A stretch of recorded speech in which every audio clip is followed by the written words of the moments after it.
С конца декабря текущего года на вулкане Хунга-Тонга-Хунга Гаопай зафиксирована повышенная активность, которая характеризуется серией довольно крупных извержений, заметных как для местных жителей, так и для ученых-специалистов по вулканологии.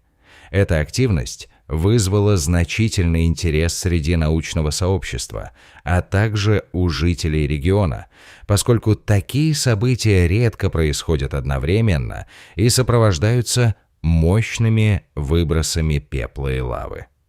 14 января именно это извержение было зафиксировано и зарегистрировано с помощью различных инструментов наблюдения. По всей видимости, оно было невероятно масштабным, выбросило пепел на высоту, превышающую 20 километров в атмосферу, что является очень крупным показателем для вулканических извержений. Образовавшийся столб пепла поднялся очень высоко, образуя внушительный столб, который возвышался высоко над обзорными точками ученых и наблюдателей и представлял собой яркое зрелище. Однако, несмотря на его впечатляющий рост, все зависит от точки зрения. Если смотреть с Земли, он казался небольшим столбом, хотя его высота была очень значительной. А если смотреть из космоса, например, со спутника, этот столб выглядел как крошечная точка, едва заметная на фоне всей планеты, что показывает, насколько важна перспектива при оценке масштабов природных явлений.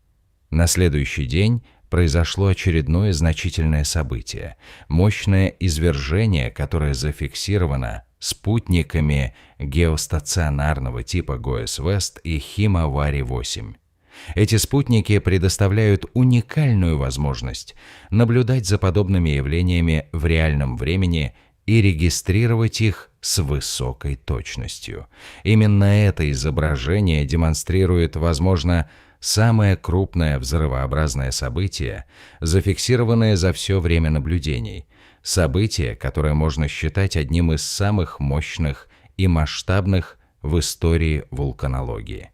Первичные сообщения и оценки ученых утверждают, что масштаб этого взрыва может даже превзойти по своей силе и размеру самые крупные ядерные взрывы, созданные человеком. Это вызывает ощущение удивления и недоумения, ведь такие сравнения очень редко встречаются в научной практике. Почему так не кажется при взгляде на облако пепла? Посмотрите только, насколько огромным и внушительным выглядит это облако.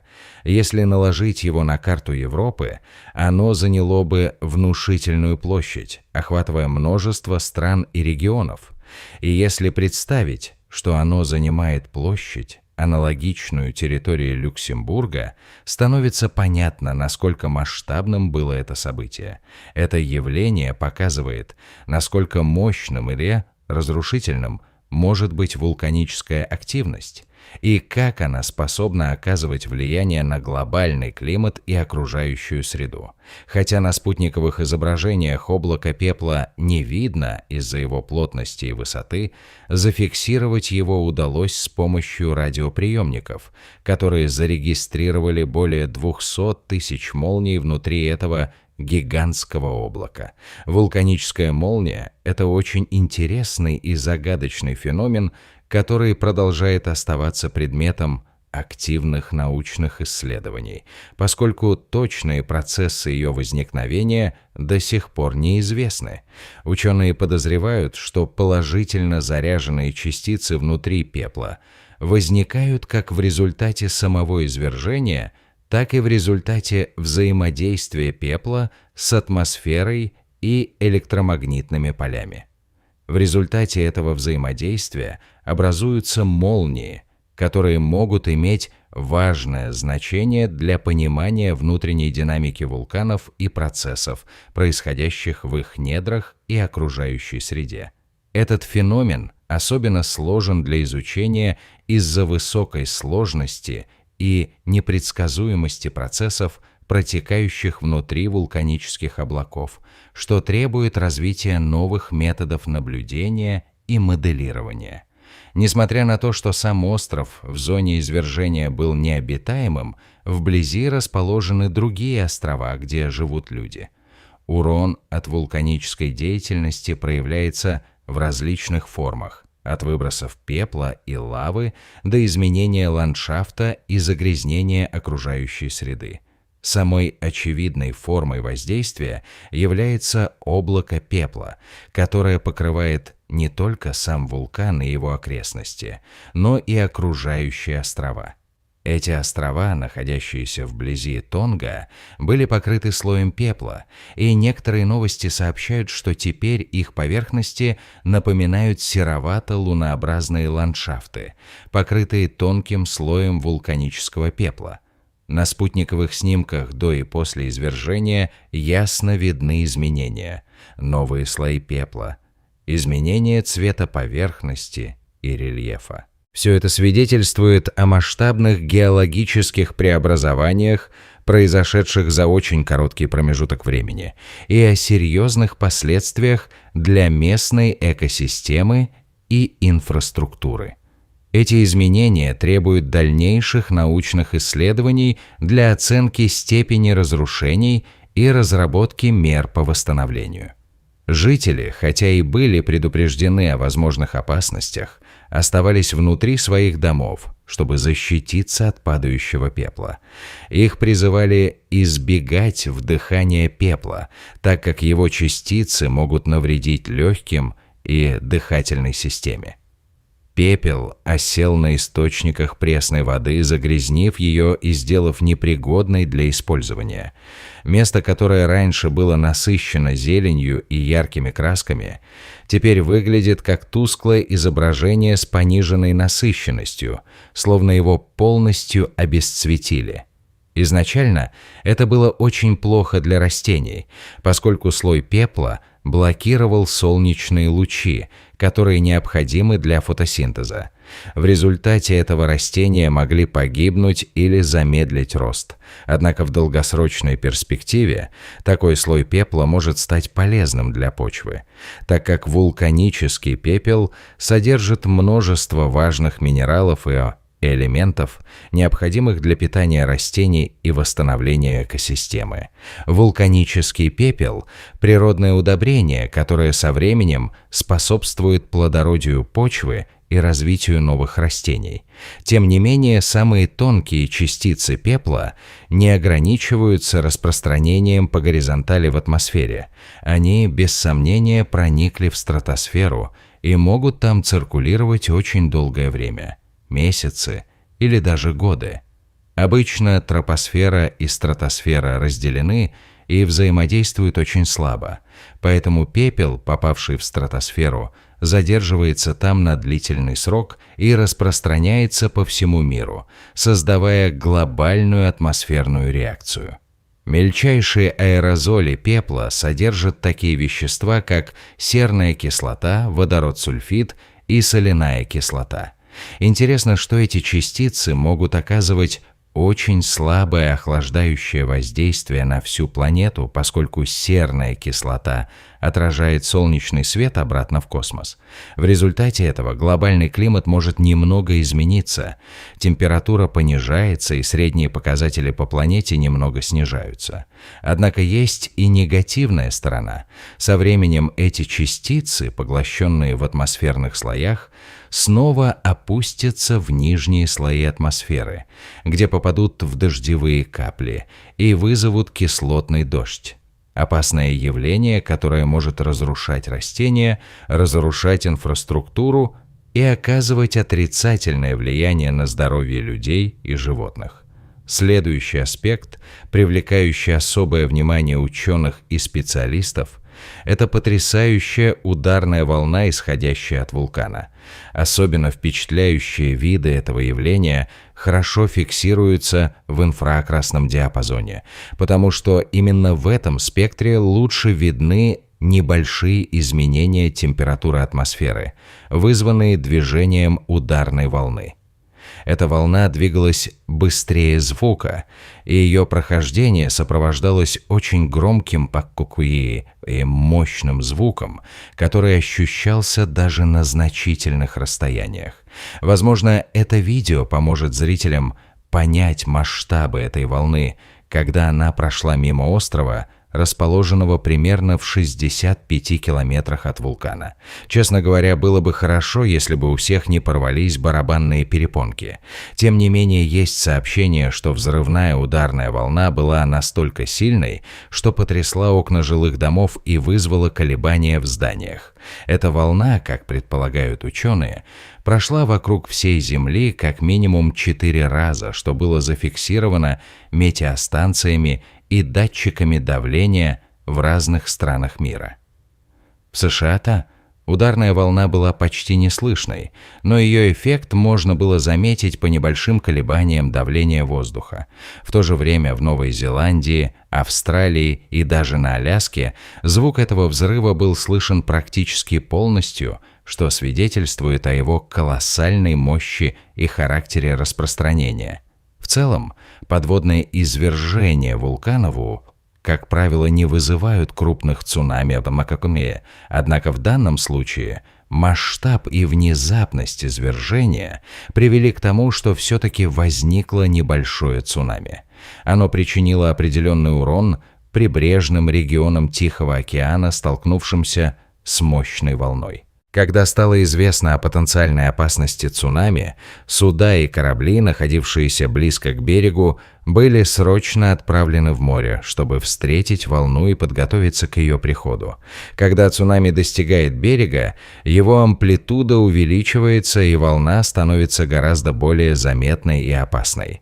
Именно поэтому корабли и судна, находящиеся в открытом море, старались держаться подальше или, наоборот, находились в непосредственной близости к берегу, чтобы максимально быстро реагировать.